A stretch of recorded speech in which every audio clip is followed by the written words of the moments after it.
I'm delighted that we have got Dominic Glasgow from Strafeallen. I'm sure it's a school that all of you are familiar with, not least because of its EduRank rating, which is always number one or occasionally number two. So thank you, Dominic, for coming along to speak to us finally. As all of you know, Dominic's family was hit by COVID, so we've had a bit of a delay in getting this talk today. However, I'm absolutely sure it's going to be worth the wait. So over to you, Dominic. Fantastic. Thank you so much. It's an absolute pleasure to be talking. I'm very gutted that I missed out on the conference, but I'm very excited to kind of share our own case study here on the power of organic social media. I'll just jump right into it, and we'll just go straight ahead. So I'll just pull up this, share my screen, and where hopefully you can now see that. So what is organic content? Well, we all make it. And what I want to go through in this talk is about organic social media, what it is and why it is powerful, and why there's tools and tips that can help you get further. And it is primarily the reason that we're at the top of EduRank. It's no coincidence that we came out of COVID strong. And that's kind of what I want to talk to you about today. So the question a lot of you will be thinking is, what is organic? Why the word organic in there? And it has nothing to do with trees. I just like trees on my presentation. Organic social media, simply put, is non-paid for content. That's your everyday posts, your bread and butter social media. So again, you might be asking, well, why is that important? Why is that important? Surely we just share what's happening at the school. Yeah, absolutely. Schools are in a prime position to share stories, to share incredible content almost every single day, because there's brilliant things happening at every one of our schools. And I think that's where, with a little bit of tools and tips, you can take your organic content from just scheduling the everyday that's happening to actually full on being able to share the best of what's happening and using that to create leads. So why organic? Well, social referrals are one of the first ways in which people and prospective families are introduced to your brand. And if you follow anyone, and I suggest you should, like Rise at 7 and the new digital PR marketing teams, you can see how one well-timed post can transform a campaign or even a brand. In this talk, I'll explain why organic has been key for us, why it's important for lead generation, recruitment, and it's instrumental in community building, finding out where your audience is and how to nurture it. I like to think of it very much as a seed. Not every single thing you're going to post is going to be part of an organic content strategy, but almost everything could be. And that's what I want to talk about today. So who am I? I'm a Geordie from Newcastle. I've been living in Scotland for 10 years and I fell in love with it when I was a kid. And I always knew that I wanted to live in Scotland. I wanted to be near the hills, and that's where I've luckily ended up. More importantly, I'm a storyteller. Ever since I was a little kid, ever since I could get my hands on a camera, I've wanted to take photos and share stories, and pretty much never stop talking. So that fits well into my role as a digital media marketer. And now what I focus on and what I've been doing for the last 8 years is sharing stories in the digitally dominated world. Schools are inherently full of stories. So my background is within press work, predominantly press work at the University of Dundee. And then that translated into a job here at Strafeallen School about 3 months before the pandemic hit. Schools are full of stories. And I think that's what I thought was so exciting about this job. And Strafeallen took a risk with me because I came at them and I expressed where they could be digitally in the next few years, without too much resource, obviously other than my own time. I wanted to express where they could be and where other schools potentially could be down the line.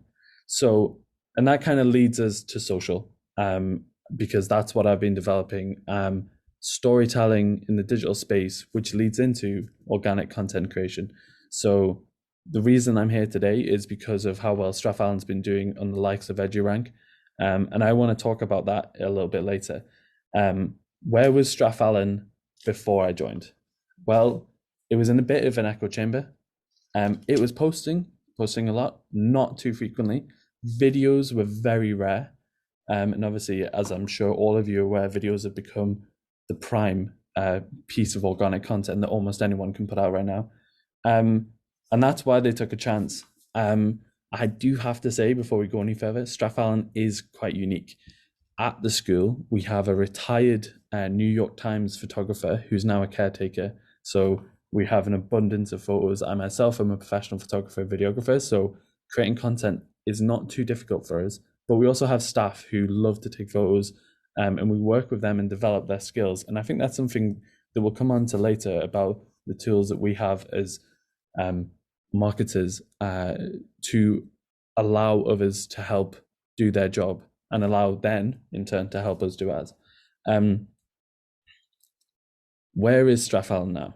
Well, to give you some stats, we in the last 2 years and 3 months it must be, we have taken all of our channels from very low numbers to strong numbers. But I think more importantly, and I can give you some of those numbers in a minute, we have created more engaged community than we've ever had before. So Facebook, we took from 2.4K to now very close to 5,000 followers. And that's followers, not just likes. But in those 2 years, we have managed to reach 1.2 million people on Facebook alone, with over 500,000 engagements, and similar over 600,000 video views. And that primarily came about from our organic content strategy, looking at everything that the school is doing and saying, how can we optimize these posts, but also how can we go out of our way to create organic posts that then help us achieve what we want to do. We also decided to take things in-house. So instead of spending thousands of pounds on one good video to drive people, we ultimately wanted to make sure that almost every single piece of social was shareable, therefore driving engagement, and also things like recruitment. Schools have turnover of staff. We are very lucky now with the community that we've built that we can rely on them, our community, to help us share posts. If we're looking for a new bus driver, if we're looking to launch something new, we now have a really strong community that it was there, but it was not being utilized to the full ability.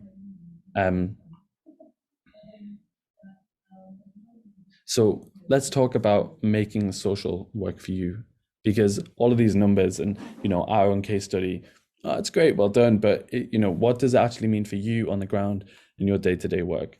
Some people can be a bit miffed by social media with all the different platforms coming up, and I want to talk through all those different platforms and the different tools that you can actually use every day to help you. My number one rule is create and share what you and your fellows, colleagues and what have you, like to see. The more that you share things that you personally would like to share, then you will be creating content that will be engaging. And I take that straight from the University of Michigan's playbook. They were for a very long time the #1 university for social media. People can get drowned in analytics. Don't be afraid of them. Be aware of your analytics. Looking at reach from week to week, month to month, it's important, but it's ultimately not as important as shareability. What can you create that's going to be shared? Let's take a case in point. You have a concert coming up, a school concert, which on the face of it is going to be great for parents, and you might be thinking, what can we get out of that for our marketing? Are there photos, are there stills, are there videos?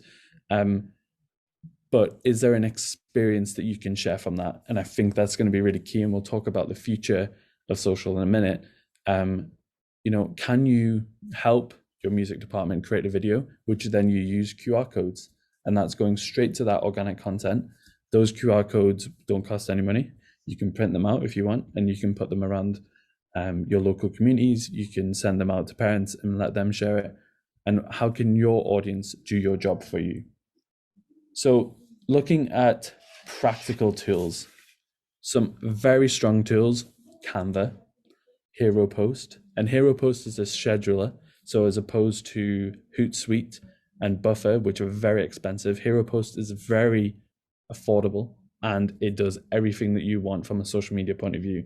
So if you've not got a scheduler to help you manage your load, and I'm sure you do, I would absolutely recommend Hero Post.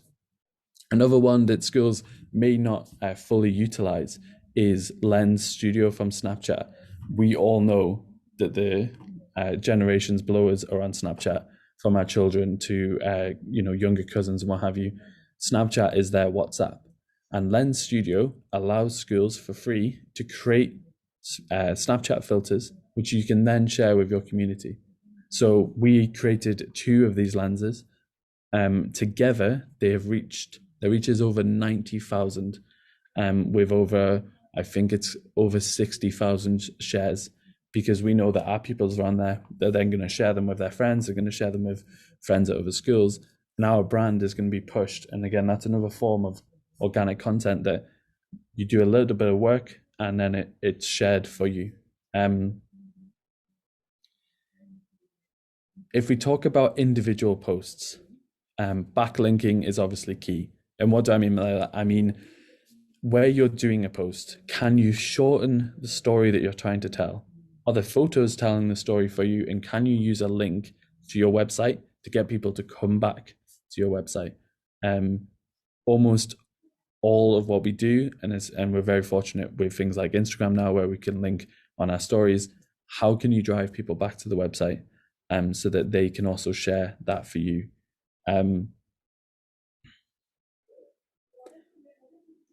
As alongside backlinks, tagging local businesses, and I know that this is going to sound very simple, but tagging local businesses, and something more important for us, crediting photos and footage is a major step forward.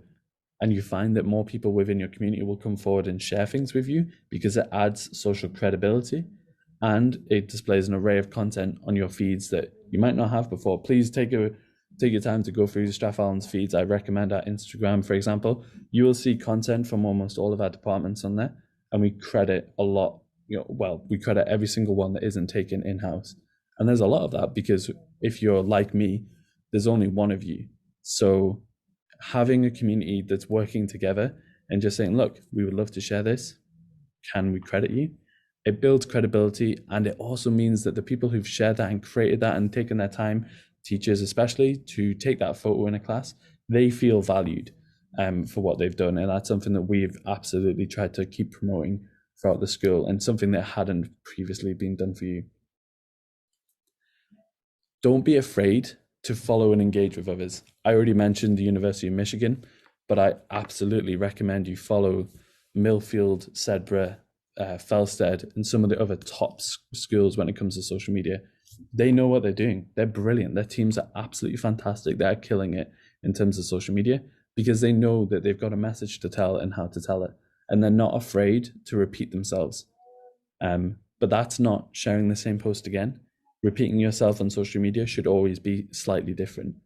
And I think that's one of the biggest things I can kind of come to say about how we look at social content here. If you have a message to tell, can you tell it in 5 different ways?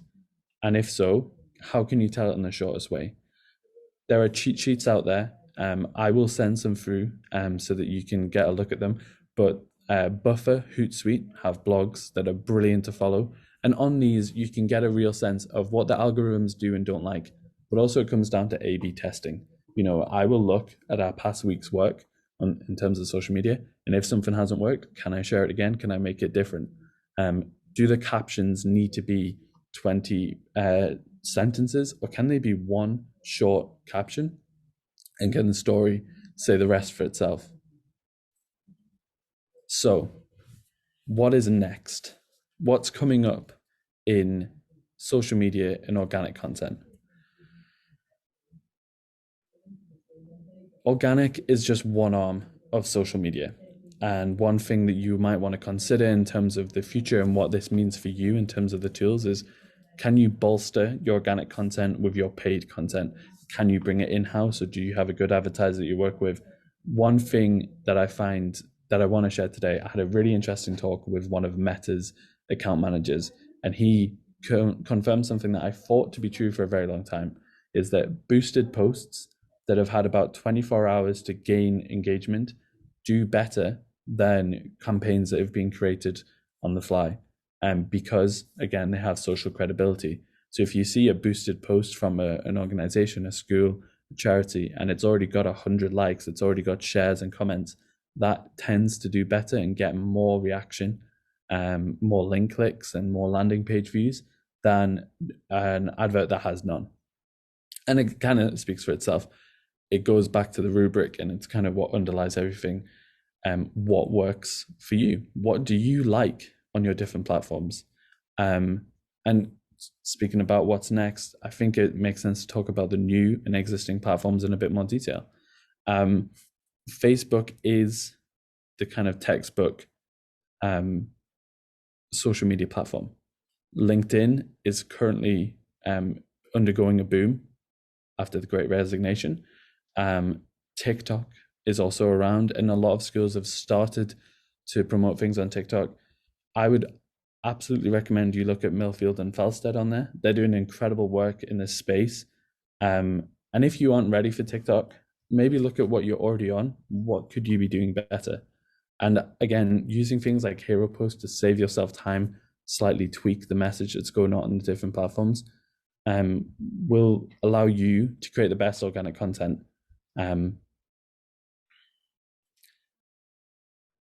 If we're talking about the future, a big one to talk about is Web3. Now, a lot of people will be talking about Web3, and you'll see lots of YouTube adverts about what is coming next. It's going to be very interesting to see where schools end up in Web3. From our own point, we are and have already been since first lockdown working on virtual reality to allow people to visit our school in a different way. And I think it's going to be very fascinating to see what organic content looks like in there. But I know, for example, over the last 6 months, we've moved a lot of our content that would primarily just go to YouTube, that would go to Facebook, again, which had incredible views. We started to put that out on platforms like TikTok, YouTube Shorts, Instagram Reels, and they're doing exactly what we predict they were going to be doing before, and adding to that shareability. So kind of recapping on the tools that are there for you to use. There's some brilliant native tools within most platforms. On Facebook and Instagram, you have Creator Studio. I thoroughly recommend that at schools you take use of Instagram Reels, because right now they have brilliant algorithms for pushing you, and Reels have just been launched on Facebook. So I imagine Facebook Reels are also going to get a big push from Meta as well. Meta being the big Facebook brand now. You will see better return ROI for your time spent crafting something into a reel. And it's actually quite simple to do it. There's lots of really good guides out there on YouTube to how do you make a good reel? How does it work? Following trends is really key. And I think that kind of turns into where organic becomes important. If you're not personally on some of these platforms, I would suggest you do that. Make a throwaway account. Make an account that has no relation to you and see what's out there and see what's being shared.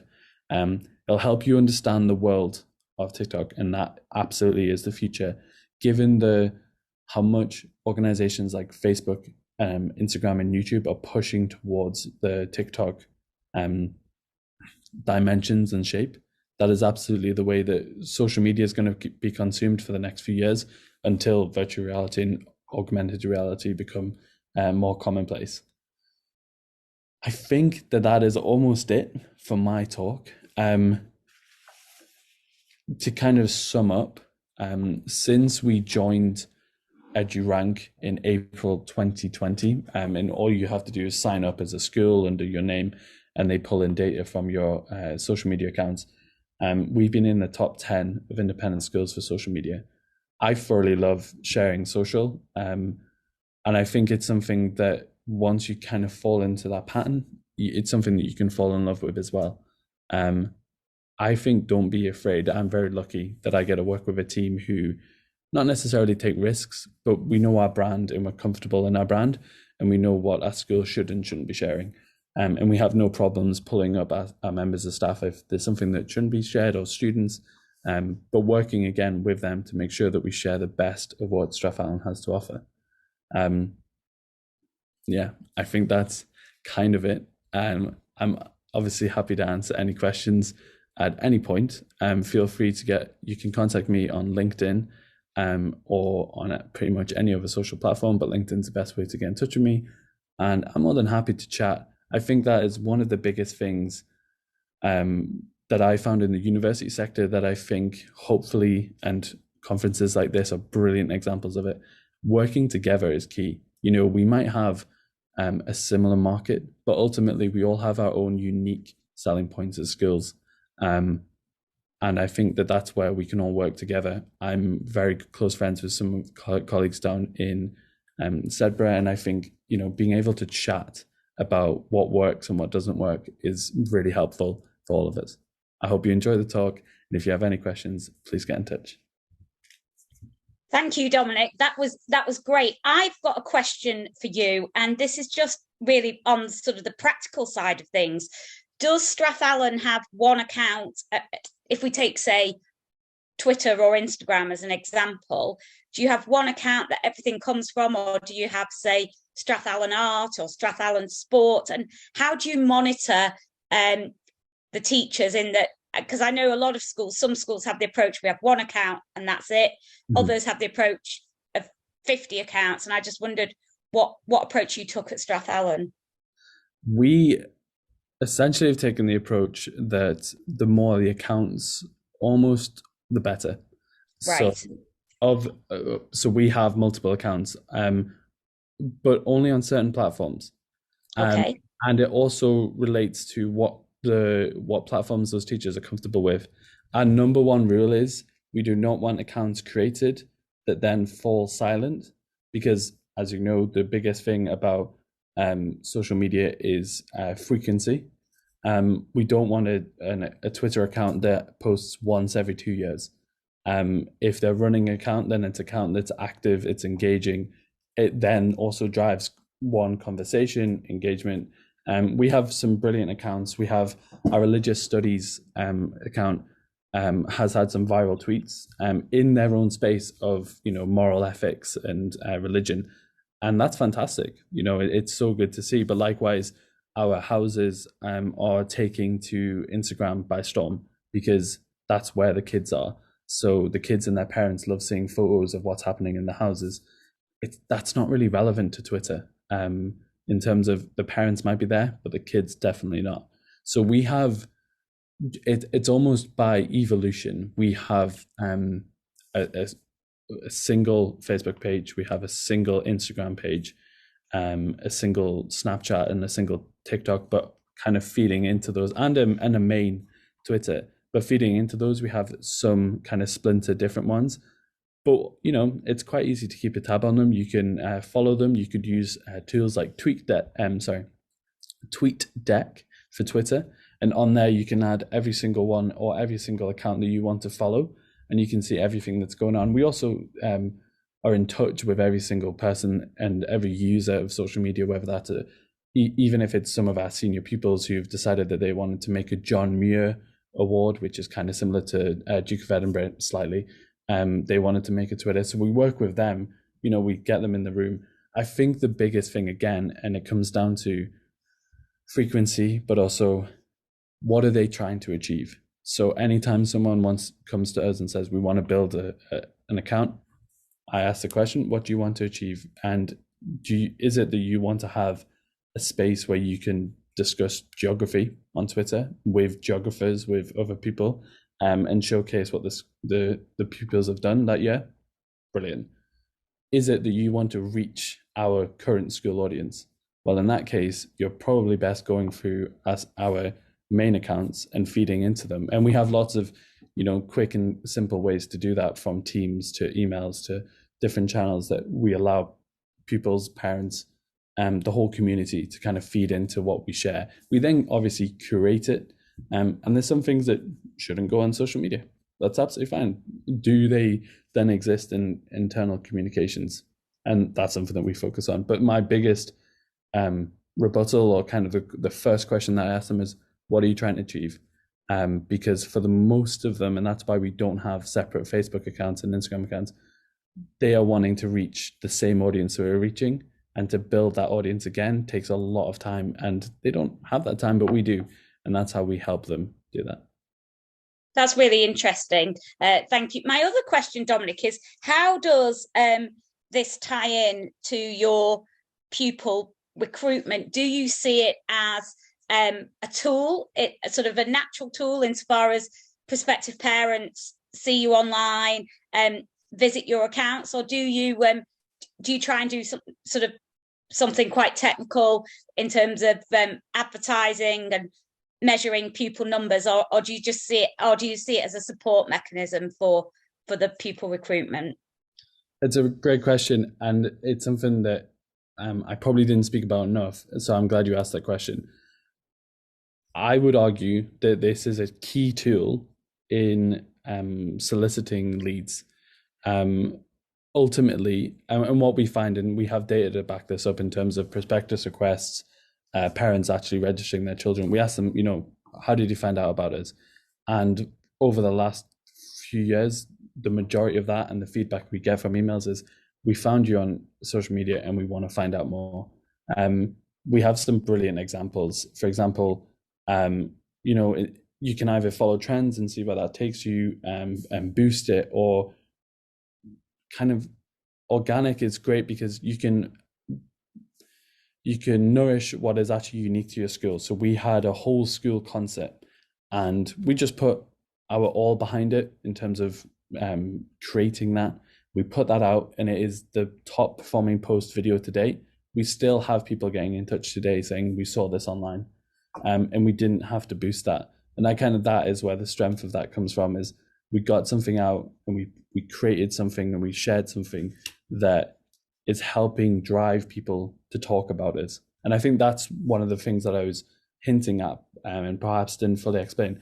Shareability and getting your audience to share is so important for recruitment, because if you can have strong content all the time, that it could be something as simple, and we're unique here. We're not unique in Scotland for it, but we have a brilliant piping and drumming department. Even if it was just a video of some of the pupils piping, their parents sharing it, the pupils themselves then sharing it on the different accounts, sharing that across accounts, so that all of these different audiences that we have within our community can share it with their friends, allows us to reach people in different ways. And there's some really good tools on Instagram, for example. You can see the numbers of accounts that you've reached who don't currently follow you. And I think that's a really nice tool, because you're able to, it doesn't justify, but allows you to see who you're reaching, and why, and those demographics. It's a great support tool, but it also allows you to know where your audience is at. We now know, after 2 years of putting out content, who's engaging with it, because of the demographics of Facebook and analytics that we get back. We now know exactly who's looking at our stuff, their retention, their loyalty, what also that they like. And these have really helped, because they drive, we know if we want to hit a certain age and a certain, male or female, or whichever identity on Facebook, we know exactly the kind of content to push out there for that person. So say we had a campaign going on that was purely recruitment for, say, boys or girls, we could then use that information from the organic content to drive the campaign forward. And one final question, Dominic. If you could only have, well, I'll let you have two. If you could only have two platforms in your role, which two would you choose to have Strafeallen on? Instagram and TikTok, without doubt. And we're not even fully established on TikTok in the way that we want to be, because we're still working out where we sit on there. And that, again, that's why I've mentioned some of our other colleague schools who are doing an incredible job. Instagram it's really Facebook's preferred platform. They are symbiotic. I would say, without a doubt, the lead generation that we get from Instagram is huge. But TikTok is absolutely the going forward one of the strongest platforms. mainly also because it allows not just video and not just imagery like Instagram, it has a real strong space within audio. And that's something that for a very long time, Facebook and Instagram to an extent weren't good at. So you'd spend hours creating a Facebook video only to have people swipe past it because they didn't have the audio on and they didn't listen to it. Now on TikTok, the whole premise of TikTok is people are watching and listening. And there's a really great opportunity there for schools to share their messages about how unique they are, about the things that make their school fantastic, and also just showcasing their students and celebrating their student success. Brilliant, thank you. And when do you think TikTok, because obviously there's a lot of pupils who are on TikTok, and I think schools have shied away from it because they've been worried about the tagging and the mentions, but you don't perceive that as a problem as long as if that's not your official account, that doesn't necessarily matter. Is that sort of the message? I mean, we have a social media policy that we talk about with all of our students, smart use, safe use. And it's something that we're constantly developing. Obviously, the pupils were on there before anyone else was on there. But I don't think the tagging is an issue on there. I mean, it can be an issue. So we are aware of these issues, but they're similar to ones that, exist on things like Instagram already. I think what's very interesting is, and I mentioned it earlier, Snapchat is the younger generation's WhatsApp, and they will do a lot of their actual pure communications on there. TikTok is an interesting space. I understand the wariness, and that is actually why I wouldn't say we've been wary, but working out where Strafeallen sits on TikTok has been something that we've been developing since 2020. So if you go on our account, you'll see the kind of what we've been building up to. I think it's almost the same as any other account. Are you able to present your brand on there? And how well do you defend your brand on other accounts? It's not too dissimilar to be tagged on Twitter. I would say Twitter has more tags and more mentions than almost any other platform. So I think it's a case of, do you mitigate? Can you mitigate? And can you work with your students to help them? Because ultimately, I think what a lot of schools are scared of is people sharing stuff that they don't want to see. Well, and ultimately, that might be the case. And there is that hence crisis comms and that kind of things are very important to think about. But ultimately, it's also about education for the students, because what they need to know, and it's something that we try to, we do talk to them continuously about. If it's on the internet, it stays there forever. And TikTok, whilst it can feel like it's almost instantaneous and that it goes away because you just watch it for a few seconds, it stays on there forever. It stays somewhere forever. And so talking about digital footprints and kind of our pupils' digital experiences is really key for us. And again, it kind of feeds into, can we work with them? Can we showcase what they are really good at? As opposed to, slapping them on the wrist and saying, you can't do that. I think it's really important to work with your students, treat them as the young adults that they are or are becoming, and saying, look, you might actually want to not post all of those ones, and you might want to consider how this is going to look in future generations. I think what's really key there for us is our careers advice. As I said earlier, social is where people find you now. People go to Facebook to contact businesses as opposed to Google searching. They also Google search, but they also use Facebook. And it's very similar to that now. Employers will look at all of wherever you exist. So if you have an Instagram that has a link tree on there and you've got 20 different channels, they're going to look at all your different channels and see what you promote. And that's a key thing that we, in part of our digital media kind of awareness, is what we talk to about our students, is being safe online and also being know what is appropriate. Would you share this on Facebook with your parents? No. Well, should you be sharing it here? Thank you. It's so interesting, Dominic. You've made me feel about 95 because TikTok is a platform that I have only been on, my children show me things on it, but that's about it. And actually, just a question which I'm not sure whether this makes me look very simple or whether this will be will be useful to people, and that is asking about the Snapchat lens. Can you talk me through what exactly it is and how it will be used and what value it's got? Yeah, so the Snapchat lenses, you'll have seen them. You'll have seen your kids use them. You'll have seen them in adverts now. They've become quite prevalent, and they also are used on different platforms. So Instagram now uses them. TikTok uses them. They don't use Snapchat ones, but they use filters. What Lens Studio, which is a free piece of software from Snapchat, allows you to do is it allows you to simply create Snapchat filters. And from that example, I will try and pull this up. I'll stop sharing for a minute and find it, and then is that okay? And then yeah, perfect. I'll just pull up what that actually physically looks like. So what it means in practicality is you can create branded Snapchat lenses that people can then use. Obviously, you've got to be aware that they can be used by anyone, they're public. But for example, is that something that you want? So what we have created, I'm just trying to pull it up here, is ones for supporting our school in their sporting endeavours. So, something along the lines of "Come on, Straff," which is what we use when we're, let's go and what have you. I'm just trying to find.